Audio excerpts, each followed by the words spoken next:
Antes de la llegada de los europeos, los territorios de Panamá estaban habitados por diversas etnias que estaban organizadas en cacicazgos. Estos pueblos tenían en común que sus diversos lenguajes provenían de una familia idiomática conocida hoy como las lenguas chibchenses del grupo ístmico. No obstante, estos pueblos formaban grupos diversos, por lo que no constituían una unidad política unificada. Pero un momento. La historia de Panamá no comienza aquí. Acompáñanos a un lindo recorrido de cómo se dio la conquista y colonización del Istmo de Panamá. Bienvenidos.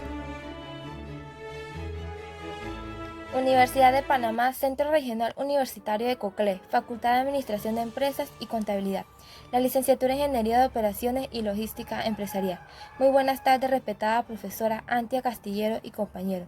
Mi grupo está conformado por Marian Fernández, Arlene Valdés y mi persona Tatiana Montero. A nosotros nos correspondió el tema Conquista y colonización del Istmo de Panamá. A continuación, nuestro grupo les presentará de manera sucinta los diferentes puntos acerca de la conquista y colonización del Istmo de Panamá, siendo esta un aspecto muy importante que se debe conocer y que forma parte de nuestra historia. Se presentarán ciertos puntos como lo son conquista y colonización del Istmo y el descubrimiento del Pacífico. También Rodrigo de Bastidas y Cristóbal Colón en el Istmo de Panamá, la fundación de ciudades y articulación del territorio panameño, y el nacimiento de la integracionalidad y el transitismo de 1503 a 1545. Dentro de sus objetivos generales está señalar cómo la colonización española sigue influyendo en la cultura panameña, también identificar los hechos más sobresalientes y como último analizar cómo las fuentes de riqueza influyeron en el desarrollo de las culturas panameñas. A continuación, la conquista y colonización del Istmo y el descubrimiento del Pacífico.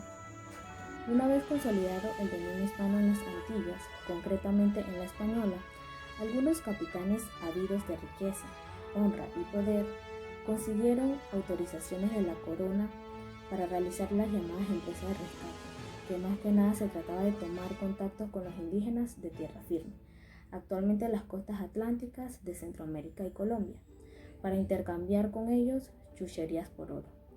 Los contactos esporádicos fueron aumentando hasta que Alonso de Ojeda y Diego de Nicuesa obtuvieron el título de gobernadores de Uraba y Nueva Andalucía, costa noroeste de Colombia y Veraguas, Castilla de Oro, costa atlántica de Panamá, llamada Darién. Respectivamente, en 1508, la primera ciudad fundada atlántica de Panamá, llamada Darién, respectivamente en 1508. La primera ciudad fundada en el continente americano fue Santa María la Antigua de Darién en 1510, la cual se constituyó en el centro de gobernación de Castilla y León. La conquista de estas áreas tuvo un carácter muy frágil, especialmente en la costa Colombia, ello debido a la impenetrable selva costera, el riguroso clima subtropical y las numerosas tribus nativas que dispersaban a los españoles con sus ataques por sorpresa y les causaban muchas bajas en sus productos de sus flechas envenenadas. También, en esta segunda plataforma de conquista sobresalió la figura de Vasco Núñez de Balboa, quien arribó en 1510 a tierra firme. Gracias a su iniciativa y don de mando rápidamente se ganó el aprecio de aquellos soldados y constituyó un liderazgo opuesto a Ojeda y Nicuesa. Desde Santa María la Antigua realizó varias expediciones en dirección al Darién, también donde trabajó lo que fue una amistad con algunos caciques indígenas de la zona y obtuvo las primeras noticias del Océano Pacífico y de un reino llamado Pirú ubicado en el sur.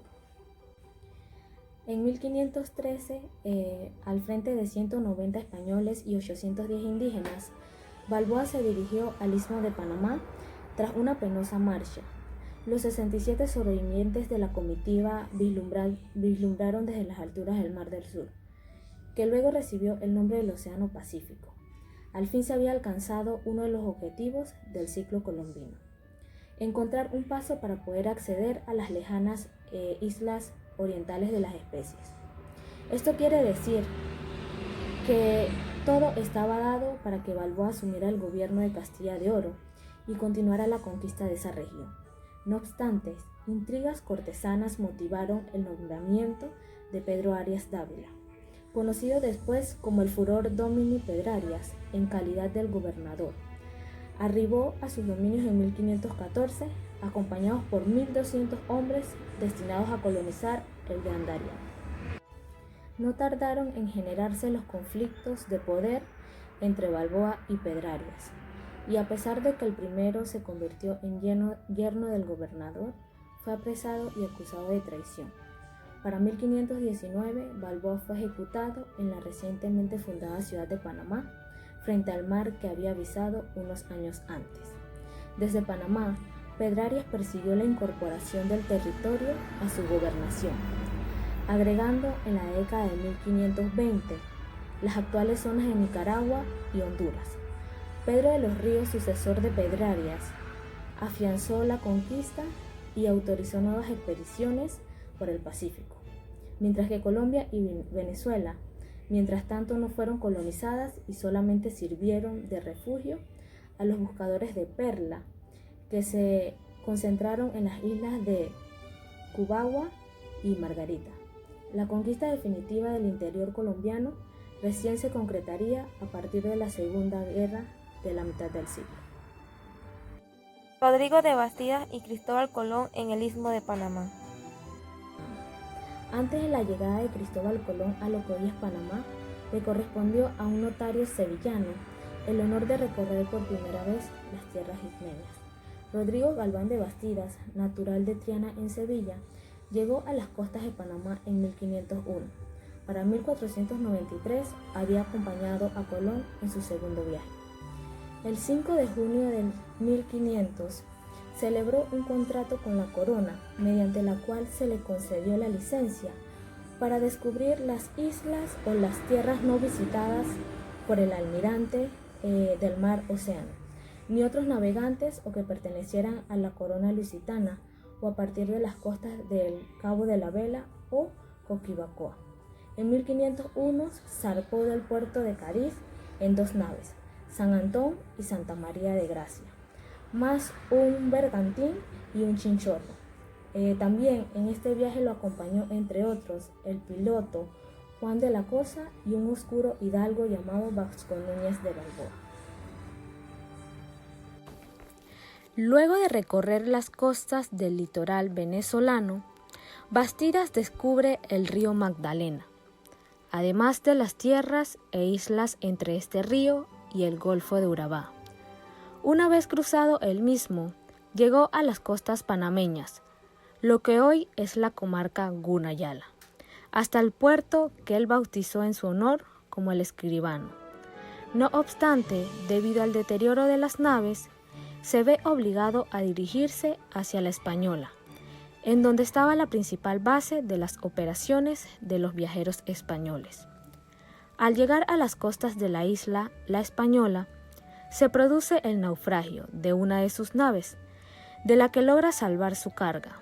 En la misma, es acusado por haber negociado ilegalmente con los indígenas, absuelto de los cargos y una vez pagados los derechos a la corona.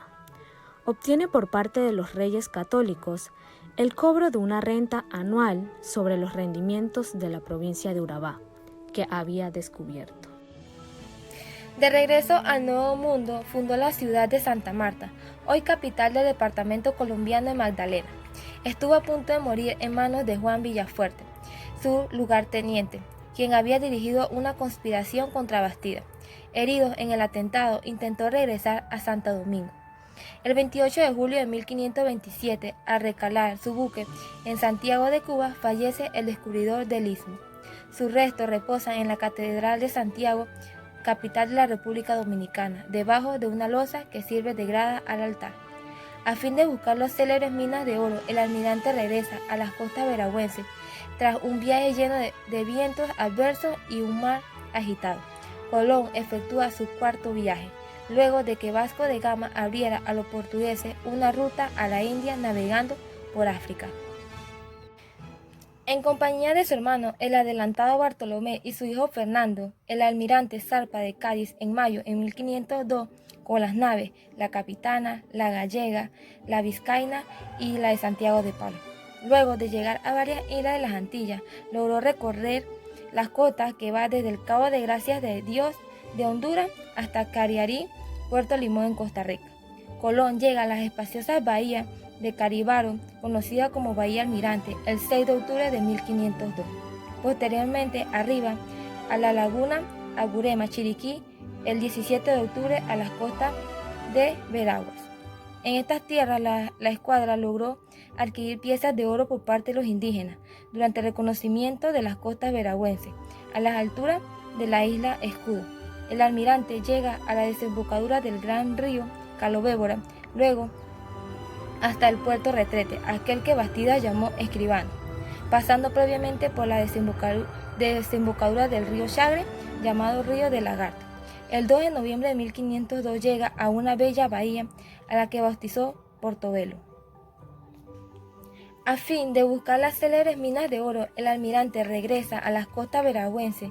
Tras un viaje lleno de vientos adversos y de mar agitado, llega a un río conocido por los indígenas como Quiebra, al que se le llamaba Belén, por haber llegado al mismo el 6 de enero de 1503. El 24 de febrero, con un total de 80 hombres, Colón funda el primer asentamiento continental, al que le llamó Santa María de Belén, la cual estuvo al mando el adelantado Bartolomé Colón. Creada la colonia, celebró la alianza con varias tribus indígenas, entre ellas la del cacique Quibián, quien visitó a Colón a bordo de una nave del almirante. Los invasores españoles entraron en conflicto con los indígenas, por lo que Bartolomé Colón dispuso que se apresara al cacique Quibián con su familia. No obstante, este logra escapar arrojándose al río desde la canoa donde se encontraba encadenado, por lo que sus captores lo creyeron ahogado. Quibián logró sublevar a las demás tribus contra Santa María de Belén, la cual, luego de sufrir los certeros ataques de los indígenas, es abandonada y sus habitantes se embarcan en un buque rumbo a España. Miembros de la familia del cacique que se encontraban cautivos en las bodegas de los buques españoles se lanzan al mar a fin de recobrar su libertad. Algunos fueron detenidos y devueltos a las bóvedas. Al día siguiente se encontraron ahorcados. Fundación de ciudades y articulación del territorio panameño. El 20 de mayo de 1522, Diego Albites, hombre de confianza de Pedrarias Dávila, y siguiendo sus introducciones, funda Natá bajo la advocación del apóstol Santiago, el occidente del Istmo de Panamá. Lo bautiza con el nombre del cacique que gobernaba el lugar cuando llegaron los primeros europeos.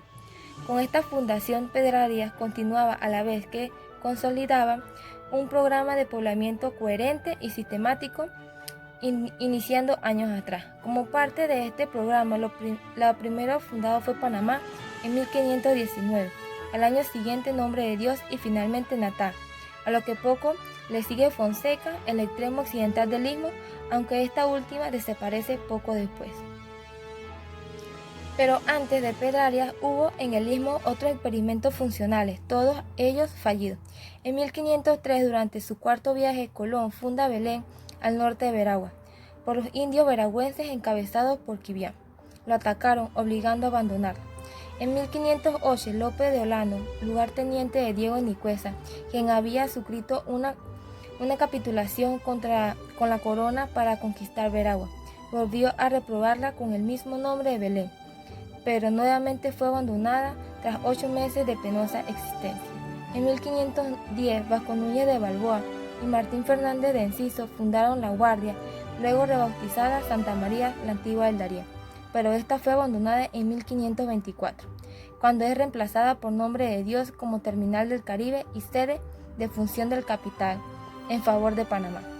Y desde la llegada de la expedición de Pedrarias a Castilla del Oro en 1514 hasta la fundación de Panamá en 1519, el gobernador ordenó poblar Acla, Fonseca Dávila, Santa Cruz y los Anades. todos al parecer en la costa caribeña y entre el Golfo de Urabá, en la actual Colombia y hacia la mitad del Istmo de Panamá. Para protegerse de los eventuales ataques indígenas, en estos poblados se construían empalizados o bien someros torreones defensivos de tierra y fajina. Consistían en edificaciones ligeras, fáciles de construir y poco costosas, que resultaban suficientes para protegerse de las armas ofensivas de los indios. Tenían su antecedente inmediato en el poblamiento de las Antillas, donde algunos torreones se hicieron de piedra, como los que erigieron en la Española o el que hizo construir Juan Ponce de León en Caparra, la primera capital de Puerto Rico. Eran estructuras defensivas que surgieron el arraigo de modelos medievales que aún persistían. En el mismo modelo se trasladó a la tierra firme continental. En San Sebastián de Buenavista, en el Golfo Urabá, se erigió una fuerte durante la expedición de Alonso de Ojeda por los mismos hombres que luego fundarían Santa María la Antigua del Darién y otros poblados en Panamá. Las crónicas hacen explícita referencia a las fortalecillas levantadas en 1509 por Diego de Nicuesa en la punta de Nicuesa, en nombre de Dios, y a las fortalezas construidas en Acla, y cada uno de los demás proyectos frustraneos de la población. De Fonseca Dávila, Los Anades y Santa Cruz, sellos, se sabe lo que dicen las crónicas: Oviedo, Las Casas, Andagoya, Anglería, Herrera, entre otros, que compiten en vaguedades y contradicciones, por lo que resulta improbable identificar su ubicación. Tampoco se conoce la función que le tenía prevista el fundador, sí como el enlace para el tránsito transísmico, o como terminal marina, o como avanzadilla militar, o como centro minero administrativo, entre otros. Todas ellas apenas duraron unos pocos meses, ya que fueron atacadas y destruidas por los pueblos indígenas. Es el caso de Acla, que fue originalmente prefigurada para reemplazar a Santa María la Antigua del Darién, gracias a su posición geográfica en la franja más estrecha del istmo. Pero esta función como posible terminal caribeña la cedería en favor de Nombre de Dios, que tenía mejor puerto y estaba situado en la línea recta en dirección al entonces recién fundada Panamá, terminal del Pacífico. Con todo, gracias a su cercanía a yacimientos de oro, Acla logró resistir hasta 1559, cuando fue fundada al trasladarse la actividad minera hacia el norte de Veragua, donde se descubren las ricas minas de Concepción. En ese sentido, el caso panameño sería paradigmático del proceso fundacional español en el Nuevo Mundo. Y es que la fundación de ciudades era consustancial a la conquista y una de sus características insignes. Conquistar era poblar, y poblar era el primer paso firme para la ocupación y control de territorio. Y a este impulso avanzó la ocupación de los vastos espacios geográficos que se radian a los pies del conquistador. Pero no era un frenesí voluntarioso, y mucho menos inédito, que se probaba por primera vez y le era antes ajeno. Se trataba de una práctica basada en patrones culturales, preceptos legales e instituciones cuyos orígenes se remontaban a antiguas y muy arraigadas tradiciones hispánicas.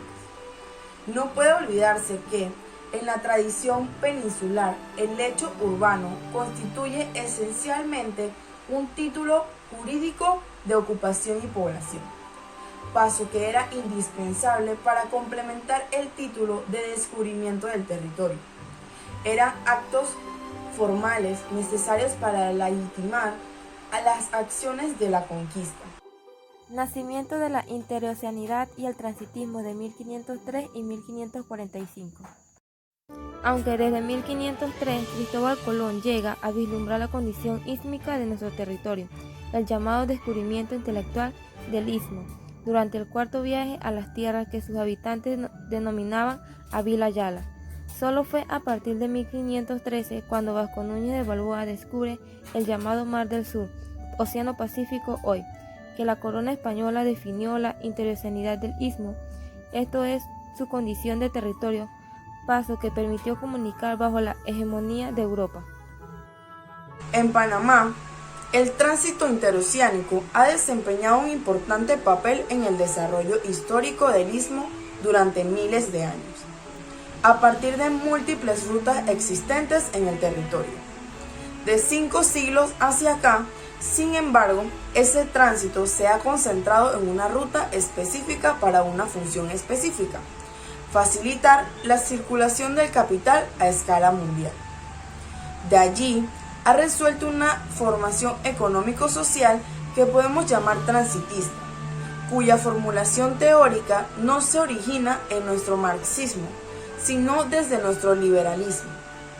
El transitismo, en efecto, fue presentado por primera vez al país por Hernán Porras en 1953, en un ensayo de vasta influencia en nuestra cultura, destinado a demostrar que en Panamá había clases sociales, sino grupos étnicos vinculados entre sí por sus relaciones por la oligarquía blanca que controlaba las relaciones de todos con la economía de tránsito.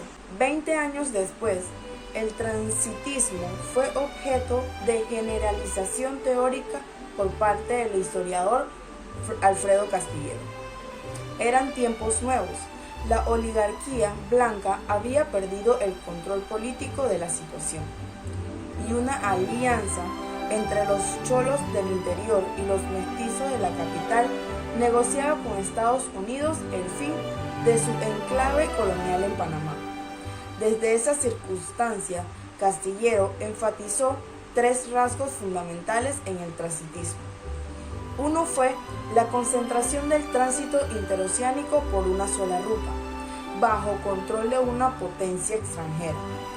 Otro, la subordinación de las actividades productivas en el conjunto del territorio del país a las necesidades del tránsito.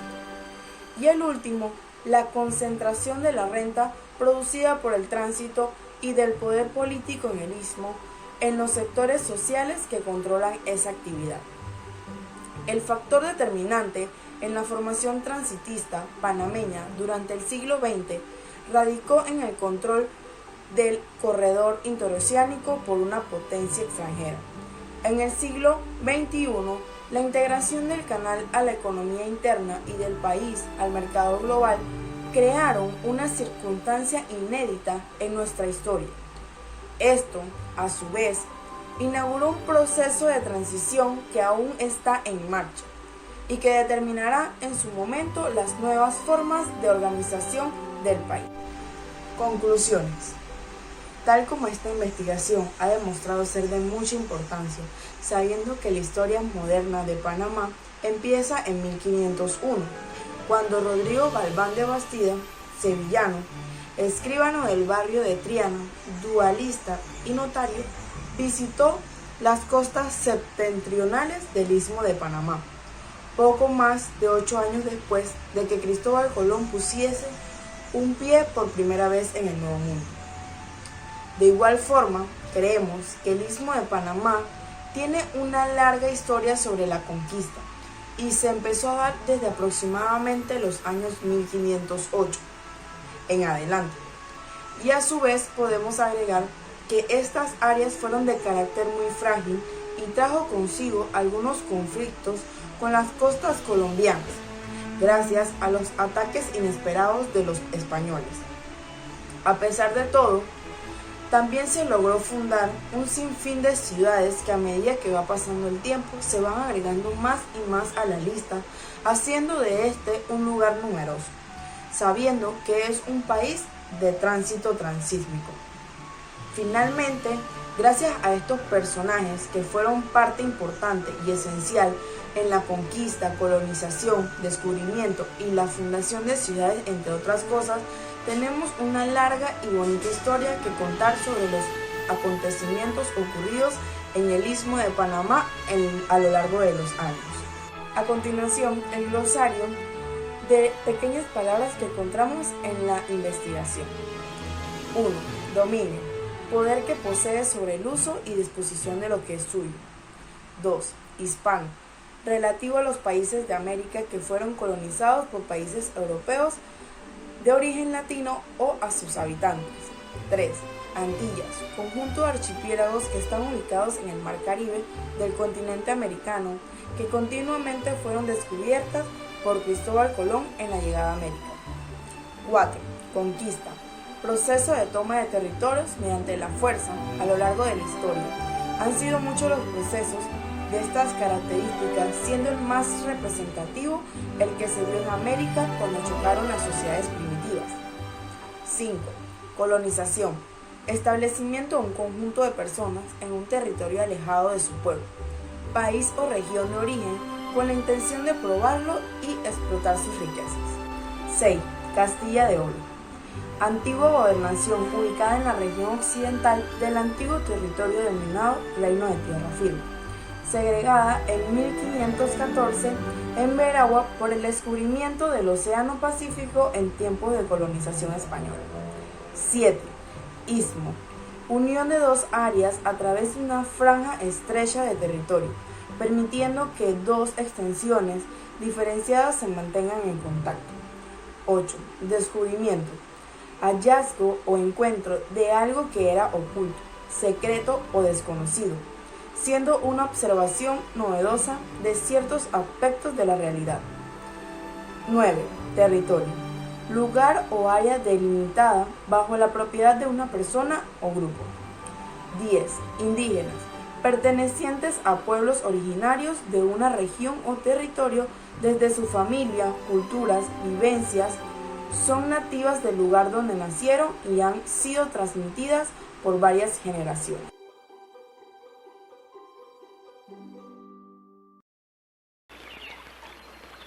En 1499, los naturales del Istmo de Panamá desarrollaban sus diferentes culturas alrededor de la abundancia natural del istmo. Al otro lado del Océano Atlántico, las fabulosas historias del descubrimiento del Nuevo Mundo habían cautivado la mente de los europeos.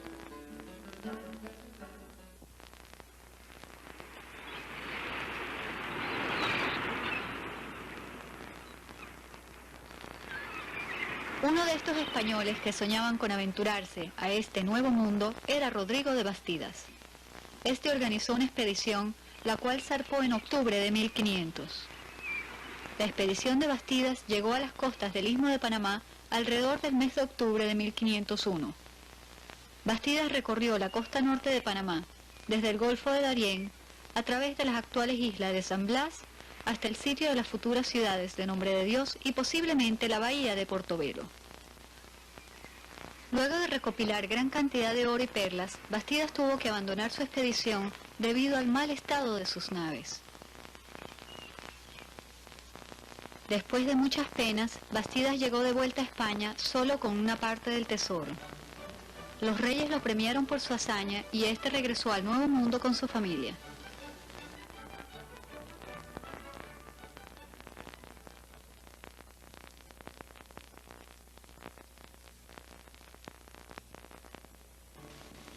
En su cuarto viaje, el más grande descubridor de todos los tiempos, el almirante Cristóbal Colón, llegó a las costas del Istmo de Panamá. Colón y sus acompañantes llegaron al istmo en octubre de 1502 y quedaron sorprendidos por las copiosas muestras de oro que ostentaban los naturales. Uno de sus acompañantes, llamado Pedro de Ledesma, nos relata su encuentro con los naturales en la bahía de Aburena. Más de 80 canoas llenas de aborígenes se acercaron a los galeones para intercambiar todo tipo de ornamentos de oro. Colón visita la fabulosa bahía de Portobelo y las costas de Veraguas. Emocionado por sus descubrimientos, Colón le escribió al rey Fernando la siguiente carta. Una cosa sí me atrevo a decirle, que en esta tierra de Veragua he visto más oro en 2 días que en los 4 años que pasé en la Española. No hay un lugar más fértil o mejor cultivado en todo el mundo. Además, hay una excelente bahía para hacer un buen puerto y un río hermoso. Se dice que cuando uno de los jefes indios muere en Veragua, lo entierran con todo el oro que posee. Las minas de oro de Veragua deben ser las más extraordinarias del mundo. Colón fundó el poblado de Santa María de Belén en Veraguas. El cacique Quibián levantó en pie de guerra a los aborígenes y acosó día y noche a los europeos. El hambre y los ataques de los indios desmoralizaron a los españoles. Colón, sabiendo que sus naves se encontraban en muy mal estado, zarpó de inmediato con todos sus tesoros hacia Europa. La suerte no le acompañó. Una a una, sus naves naufragaron. La última, con todo el tesoro recopilado, naufragó frente a la isla de Jamaica, donde tuvo que permanecer el gran descubridor un año antes de ser rescatado. Una vez en España, Colón se entera de la muerte de su protectora, la reina Isabel. Colón muere a su vez en mayo de 1506 en la ciudad de Valladolid.